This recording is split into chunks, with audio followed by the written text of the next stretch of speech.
Ibu, bapak, saudari, saudara, rekan-rekan muda, dan adik-adik sekalian yang terkasih, dimanapun kalian berada, bertemu kembali dengan saya, Romo Tino SSCC, di dalam catatan pesiarah.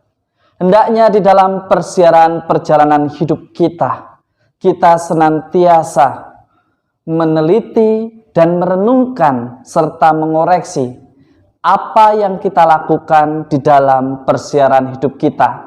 Sudahkah kita melakukan sesuatu yang berkenan di hadapan Allah? Ataukah kita masih jauh dari apa yang Allah harapkan di dalam hidup kita?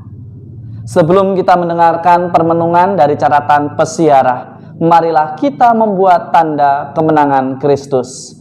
Dalam nama Bapa dan Putera dan Roh Kudus. Amin.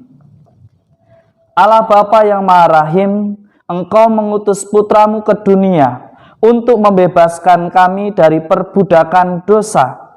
Anugerahkanlah rahmat-Mu kepada kami yang menantikan Yesus Kristus Putramu, agar kami menerima karunia kebebasan sejati. Demi Kristus Tuhan dan pengantara kami. Amin.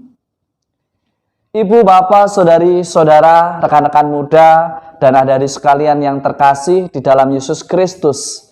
Seringkali kita sebagai manusia lupa bahwa hidup di dunia ini hendaknya kita hidup seturut dengan apa yang Tuhan firmankan di dalam persiaran hidup kita.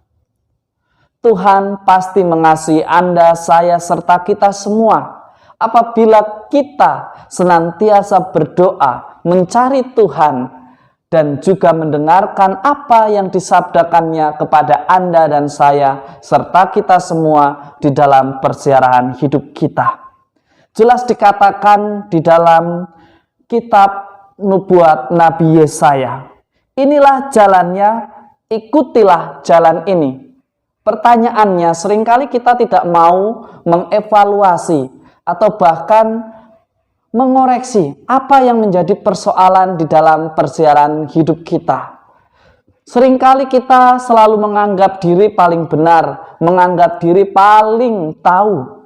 Tetapi seringkali kita takut untuk mengevaluasi apakah saya berada di jalan yang benar ataukah saya berada di jalan yang salah. Hanya karena gengsi, hanya karena tidak mau dipersalahkan, kita tidak berani mengevaluasi apa yang sudah kita lakukan. Maka dalam bacaan pertama kita diajak untuk senantiasa meneliti, melihat kembali apakah yang kita lakukan di dalam hidup kita sudah berkenan di hadapan Allah. Hari ini Yesus pun mengutus Anda dan saya serta kita semua untuk pergi mewartakan sabda Allah.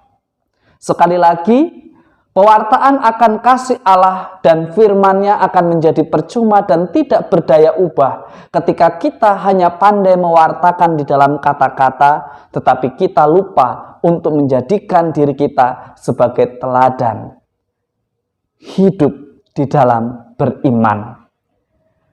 Yesus senantiasa digerakkan oleh belas kasih. Yesus senantiasa berbuat dan melakukan pertolongan atas dasar kasih. Pertolongan yang dilakukan atas dasar kasih tidak membenarkan apa yang salah, tetapi menunjukkan kesalahannya di mana. Perbuatan yang berdasarkan kasih tidak hanya mengulurkan bantuan, tetapi juga kita diajak untuk membantu dan menjadikan terang atau menginspirasi orang tersebut untuk keluar dari kesusahannya. Seringkali kita lupa karena merasa sudah bisa menolong, lalu kita hanya cukup memberi, tetapi kita lupa untuk membantu bagaimana mereka keluar dari zona penderitaan mereka. Yesus sudah memberikan berkat-Nya. Yesus juga sudah berjanji kepada Anda dan saya serta kita semua bahwa Ia akan selalu menyertai. Menjadi pertanyaan, beranikah kita untuk senantiasa menjadi pekerja-pekerjanya yang seturut kehendak-Nya? Toh yang sudah banyak, beranikah kita ikut ambil bagian sebagai pekerja yang memanennya, yang mewartakan kerajaan Allah, dan menjadi duta kasih dan bukan perpecahan. Semoga berkat Tuhan senantiasa melindungi dan memberkati kita semua, Bapa, Putera, dan Roh Kudus. Amin. Ibu, Bapak, saudari-saudara, rekan-rekan muda, dan adik-adik sekalian yang terkasih. Pergilah kepada domba-domba yang hilang. Bawalah mereka ke dalam terang Tuhan. Itulah yang diserukan oleh Yesus hari ini. Beranikah kita untuk menjadi alatnya, menjadi duta kasih yang membawa keselamatan bagi banyak orang. Tuhan memberkati. Amin.